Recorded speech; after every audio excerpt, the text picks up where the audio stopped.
What's going on, YouTube, fam?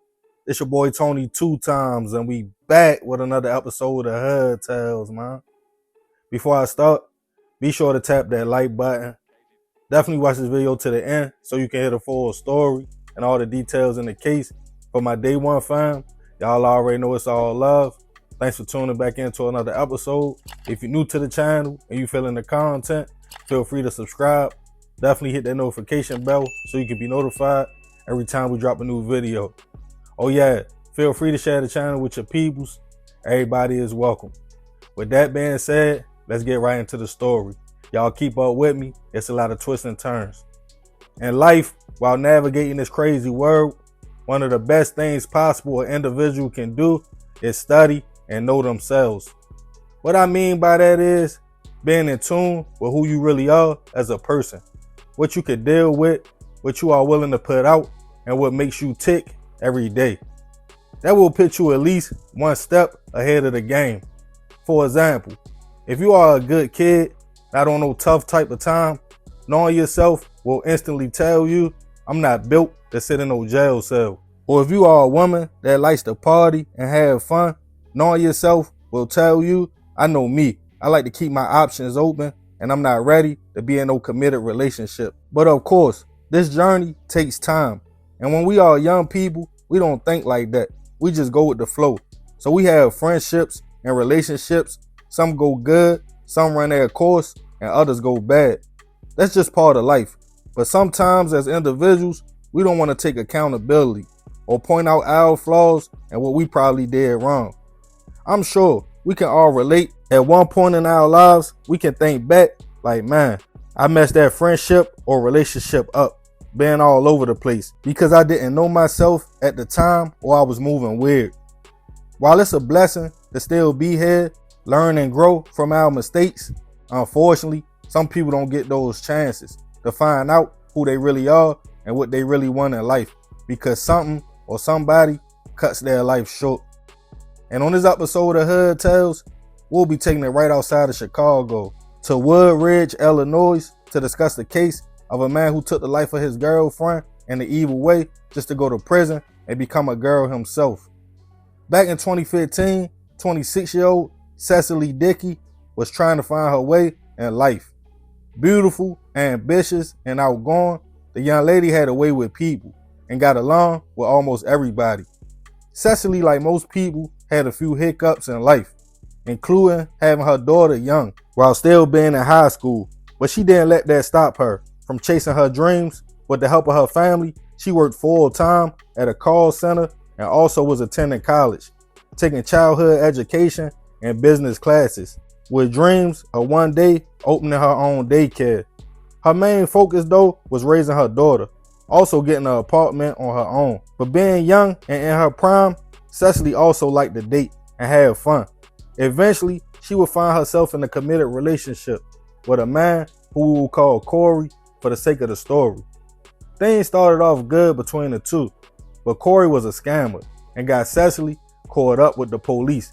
He was cracking cards or doing credit card fraud from her computer, leading to the young lady being charged as well. This put a strain in their relationship, but Corey told her he would pay all fines, which was about $5,000 for her charges to be dropped and off her record. But Cecily at first decided she would call off the relationship. Now back on her own, a few weeks later, she would get a surprise call from an old friend from high school, London Luckett. London and Cecily went way back. Their families knew each other, so she was happy to hear from him. He told the young lady he would love to link up and take her out to eat one day. She agreed. London wasn't no saint himself. The reason he wasn't around because in 2009, he caught a hit charge when him and his guys went to do a drive-by on a man, but instead shot his passenger, an 18-year-old teen girl who unfortunately lost her life. The reason London was out early because he agreed to testify on his co-defendants. He also had other charges on his record, including being a registered ex offender. But it seemed he was trying to make a change. Once him and Cecily linked up, they instantly hit it off, and he told her he had been feeling her and wanted to be there for her and her daughter. So the two became official. Everybody said he treated her good and even stepped into a father role for her child. All was going well with the young lady. She even finally got her own apartment, and London was planning on moving from Chicago and with her in Woodridge. But the two also had problems. They would sometimes argue. See, Cecily was still in contact with Corey in hopes he kept his word about giving her the money for catching the charge with him. The two would even link up from time to time. Corey and London knew about each other and neither really cared for the other. But London tried to understand that Corey was supposed to be paying for her to get out of trouble. It seemed things would work out for Cecily. But in mid-October 2015, family and friends stopped hearing from the young lady, and also London. On October 19th, her brother and sister went to her apartment to do a welfare check, but she didn't answer the door. They walked up to a maintenance man and asked him could he open the door for them, and which he did, only to find a horrible scene. Cecily laying on the floor, suffering from multiple cut wounds and marks around her neck. They called local police, who responded to the scene, but they soon realized it was a little bit too late for the young lady, and unfortunately, she was pronounced gone. Police determined she had been there for days. They also noticed there wasn't no forced entry, meaning she let her attacker in, and the attack seemed personal, as she was choked and also a knife was placed down below in her private place. Her siblings went to the station to talk to police. They both stated she was in a relationship with London, but he would never hurt her. But they also brought up Corey and said he was kind of aggressive, and they felt he had a motive to get Cecily out the way. Police went to pick up Corey, but when they talked to the young man, he had an airtight alibi. It was also another element to the case. It seemed the young lady had been robbed. Cecily's car was missing, her cell phone, purse, and credit cards. Corey told police he would never do that, but London, her boyfriend, was possessive and jealous. They should check him out. Days would go by as police put out a bolo for the vehicle and also looked for any activity on Cecily's accounts. They would get a hit when one day her card was used at a gas station on the north side of Chicago. They got surveillance video from the gas station that showed the man pull up in her car, buy items, and also take cash out the ATM. When they zoomed in, they realized the man in question was London. Police started lurking around the area he was last seen at. They were also still getting hits on new evidence found at the crime scene, including a bleach bottle, as it seemed whoever did it was trying to clean up, and the bleach had a fingerprint on it. A few days later, London was tracked down, spotted in Chicago, driving Cecily's car. Police tried to pull him over, but he fled and decided to try to go on a high-speed chase. Eventually, he crashed the car and was taken into custody. At first, just charge was still in the car and Cecily's credit cards. As he stated, he didn't know what happened to his girlfriend. But when Cecily's phone records came back, they showed on October 16th, she went to Chicago to pick London up, as she texted and called him that same day. Then the next day, her phone was off. And also the fingerprint on the bleach bottle came back to him as well. When questioned again, London came clean. He stated that weekend in October, him and Cecily decided to have a romantic evening at her home. Her daughter was gone and they could turn up. She came to Chicago to pick him up. They had a few drinks and he noticed her texting. He soon grabbed her phone, angry at what he saw.